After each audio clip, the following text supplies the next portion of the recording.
everybody, and thank you for being here to listen to my speech. I want you all to think about the biggest competition you were in when you were in high school. What was the margin between your first and second place winners? For my drill team competition, it was a 1-point difference. On my school's drill team, the easiest way to tell the rank of dancers is by their hats. Well, essentially we all wear the same hat, but each hat has a different hat band.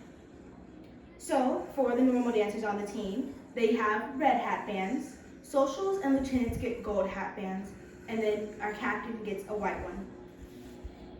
In my speech, I'll be talking about a time where I was in a competition to be the president of my drill team and how I helped a girl win president instead of me. This taught me an important life lesson of that sometimes it is okay to put yourself first. So let me tell you about my old hat, why I lost my election, and how it affected my future. This is my original drill team hat. This is the same hat that every single SGP Cheyenne gets when they join the team. This hat is given to you on team picture day. Every Cheyenne gets a hat band. He gets a hat, but the hat band is what makes each hat special, which is this piece right here.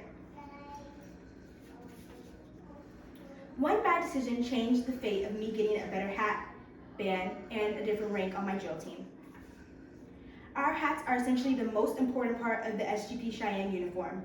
They show the difference between not just us as in dancers, but also our other spirit organizations on the school. So now I'm going to tell you a little story about the election. At the end of my first year, also known as my rookie year on the team, we had elections for our social and lieutenants. So we had to do a whole bunch of stuff to see who was going to get social president and social officers. I was running to be social president against one other girl.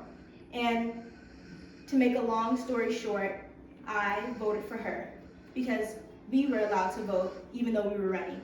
And I decided that voting for her would be the better option because that showed that I was trying to be fair and I wasn't just trying to put myself over the rest of the team. This was a crucial mistake. This showed me that when you are competing with someone, you should make sure that you win as long as you are being fair. Now, this affected my future not in too much of a terrible way.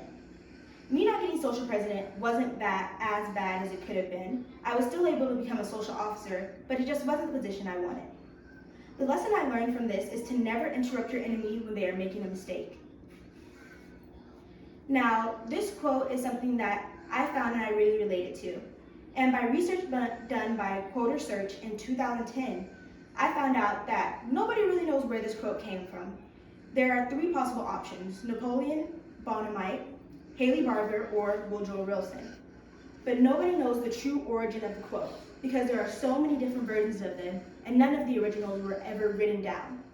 So that made me feel like this quote could still apply to my situation because in some big tents, they all mean the same thing. Don't interrupt your opponent when they're making a mistake. The only difference between those quotes and my situation is the only person that made a mistake was me.